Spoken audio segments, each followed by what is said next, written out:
கர்த்தருடைய பரிசுத்த நாமத்திற்கு மகிமை உண்டாவதாக. தேவ பிள்ளைகளே, இன்று மதிய தேவனோட வார்த்தை, ஆவிக்குரிய வார்த்தைகளை நீங்கள் கேட்க காத்திருக்கிறதுக்காக ஸ்தோத்திரம்.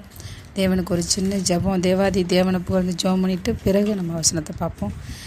ஞானமுள்ள தேவனை மறைப்பொருளை வெளிப்படுத்தும் தேவாதி தேவனுக்கு, தேவர்களுக்கெல்லாம் தேவனே, ராஜாதியின் தேவனே, உமக்கு ஸ்தோத்தரிக்கிறோம், துதிக்கிறோம். ராஜா பெரிய தேவனே, உம்மை துதிக்கிறோம். ஐஸ்வர்யம் உள்ளவரே ஸ்தோத்திரம்ப்பா. குறைவுகளை நிறைவேற்றுற எங்கள் தெய்வமே, ஆசீர்வதிக்கப்பட்டதான அந்த மதிய வேளையில் எங்களுக்கான வார்த்தைகளை கொடுத்திருப்பதற்காக ஸ்தோத்திரம். கர்த்தர் தாமே எங்களை வழிநடத்துவதற்காக ஸ்தோத்திரம். ஆண்டவரே ஸ்தோத்திரம். இந்த வசனத்தை கேட்குற ஒவ்வொரு பிள்ளைகளோட இருதயமும் திறக்கப்படும்படியாய் கூட கெஞ்சி மண்டாடுற ராஜா. என் ஜெபத்தை கேட்டு கர்த்தர் தாமே பதில் கொடுக்க போயிருக்காய். நன்றி.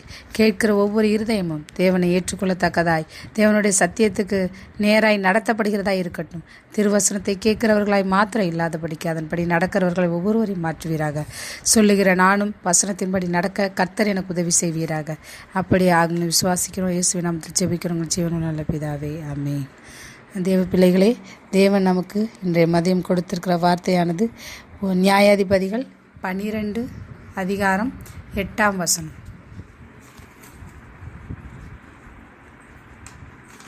அவனுக்கு பின்பு பெத்லெகேம் ஊரானாகிய இப்சான் இஸ்ரவேலை நியாயம் விசாரித்தான்.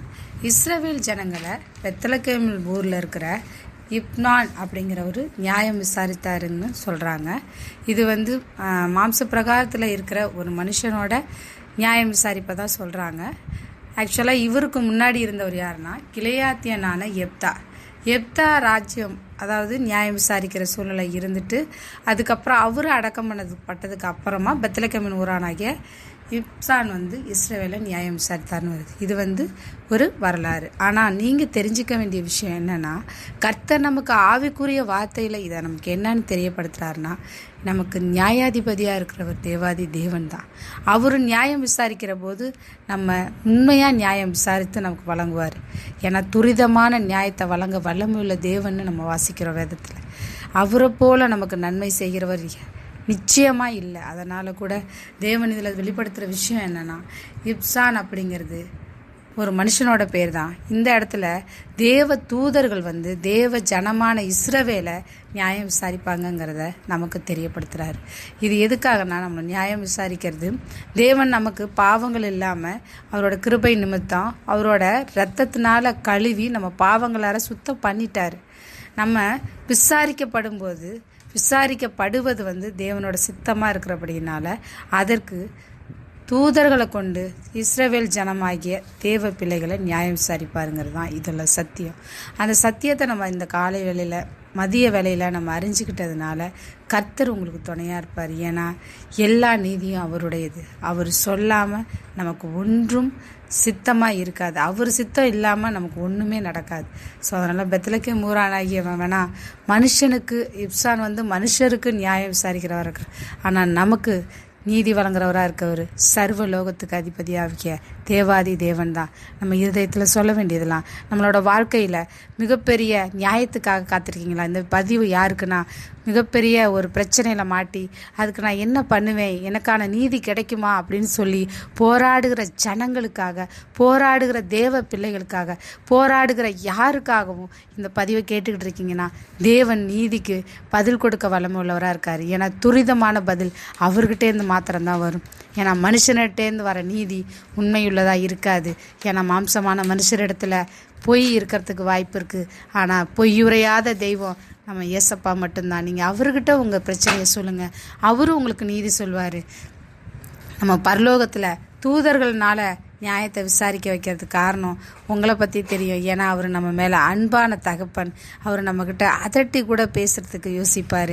ஏன்னா நம்மளோட அதிகமாக நேசிக்கிறவர் அவர் தான். நம்ம அவர்கிட்ட பேசாத சூழ்நிலைகளை நம்ம கடந்து போயிருப்போம். நம்மளோட பிரச்சனைகளை பார்த்து பயந்து அதை மாத்திரம் நினச்சிக்கிட்டு, ஐயோ இதுக்கு என்ன பண்ணுவோம், இந்த பிரச்சனைக்கு என்ன பண்ணுவோம், இதுக்கு இப்படி நடந்துக்கலாமா அப்படி நடந்துக்கலாமான்னு சொல்லி நம்மளே ஆராய்ஞ்சிக்கிற சூழ்நிலையில் கூட நம்ம பிள்ளை நம்மளை கூப்பிடுமா, நம்மக்கிட்ட கேட்குமா, எனக்கு நீதி பண்ணுங்கப்பான்னு சொல்லுமா, எனக்கு ரொம்ப அநியாயம் நடக்குதே, ஒருவேளை யாருக்காவது இந்த பதிவை கேட்டுக்கிட்டு இருக்கவங்களுக்கு எனக்கு ரொம்ப அநியாயமாக நடக்குதே, நீதியாகவே நடக்கலையே, நான் எதுவுமே செய்யலையே, கெட்டதே செய்யாதப்ப எனக்கு கெட்டது செஞ்சேன்னு சொல்கிறாங்களே, அதே போல் நான் நல்லதே செய்யும்போது என்னை பழி சொல்கிறாங்களேன்னு யாராவது இருந்தீங்கன்னா இந்த பதிவு உங்களுக்கு தான்.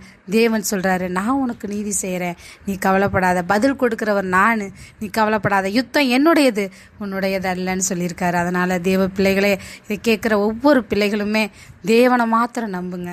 உங்களுக்கான நீதி அவரிடத்துலேருந்து வரும். அந்த நீதி உங்களுக்கு நித்திய காலமும் கிடைக்கிற நீதியாக இருக்கும்.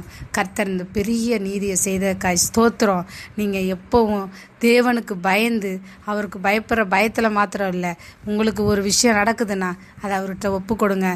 ஆண்டவரே, இது ஏன் நடக்குதுன்னு புலம்பாதீங்க, எனக்கு நீதி செய்யுங்க, நீங்கள் எனக்கு எது செஞ்சாலும் ரைட்டுன்னு அவர்கிட்ட ஒப்பு கொடுத்து பாருங்கள். உங்களுக்கான நீதி உங்களை நோக்கி வந்து சேரும். கர்த்தரை நோக்கி கூப்பிடுங்க. இதை தான் நான் சொல்ல வந்தேன். இது என்னுடைய வார்த்தைகள் அல்ல, ஆவியானவர் சொல்கிறதை காது உள்ளவன் கேட்க கடவுங்கிறது மாதிரி நீங்கள் இந்த மதிய வேளையில் ஆவியானவர் வார்த்தையை கேட்டு இந்த நிமிஷத்துலேருந்து உங்களோட எல்லா விஷயத்துக்கான நீதியை தேவனிடத்தில் ஒப்பு கொடுங்க. ஏன்னா அவர் தான் நீதி உள்ள தேவன். இறுதியாக ஜெபம் பண்ணிக்கலாம். நல்ல பிதாவே, நன்றியோடு கூட துதிக்கிறோம் ஐயா, சோத்தரிக்கிறோம் ராஜா. கேட்டுக்கொண்டிருக்கிற பிள்ளைகளில் யாருக்காவது நீதி தேவைன்னு சொன்னால் கர்த்தர் தாமே நீங்கள் அவங்கள விசாரிக்கிறவராக இருக்கிறபடினால அவங்களுக்கு நீதி செய்யும்படியாகி கூட செபிக்கிறேன்ப்பா. அவங்க மேலே தப்பே இல்லாதப்ப பொய்யான குற்றச்சாட்டு வைக்கிறாங்கன்னா, அவங்க மேலே ஆண்டவரே எந்த ஒரு காரணமும் இல்லாதப்ப அவங்களா கிரியேட் பண்ணி பொய்யான ஆண்டவரே பழிகளை போடுவார்களானால் கர்த்தர் தாமே அந்த பிள்ளைகளை விடுதலை பண்ணும்படியாகி கூட செபிக்கிறேன்ப்பா. அவங்க யார் முன்பு வெக்கப்பட்டு போகாதபடி செய்வீராக. இது ஆண்டவரே ஸ்தோத்திரம். பிள்ளையாகிய ஒவ்வொருவரும் நாங்கள் செபிச்சுக்கிறோம் தகப்பனே. நாங்களும் ஆண்டவரே ஸ்தோத்திரம் உடைய பாதங்களுக்குள்ளாக தாழ்த்தி ஒப்பு கொடுக்குறோம் ஆண்டவரே.